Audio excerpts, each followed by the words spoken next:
Hamas, the militant Islamic group that carried out an unprecedented attack in Israel, has long called for the end of the Jewish homeland.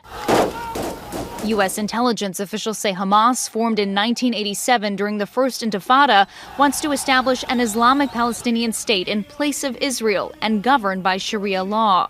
Well, its fundamental belief is that all of historic Palestine rightfully belongs to the Palestinian people and actually to Muslims at large. And therefore, it does not accept the legitimacy of Israel's existence. The group was designated a foreign terror organization by the U.S. State Department in 1997, following a series of suicide bombings in Israel.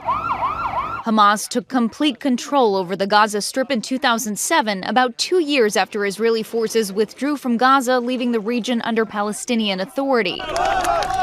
A win in the Palestinian parliamentary elections in 2006 over rival political party Fatah, ultimately putting the group in power. Hamas supporters celebrating their landslide victory in Palestinian elections. Now the radical Islamic Party has to form a government. The victory, a crucial turning point, empowering Hamas to eventually oust Fatah forces loyal to Palestinian President Mahmoud Abbas, who condemned the civil war as a coup, ruling from the West Bank. The Palestinians have been divided essentially between two governments, the Hamas government in the Gaza Strip and the Palestinian Authority government in the West Bank. There's been various efforts to reconcile the two sides over the years, but none of those reconciliation efforts have come to anything. Hamas has also found a longtime ally in Iran, which has provided both financial and military support to the group. But Iran has denied any involvement in this weekend's attacks.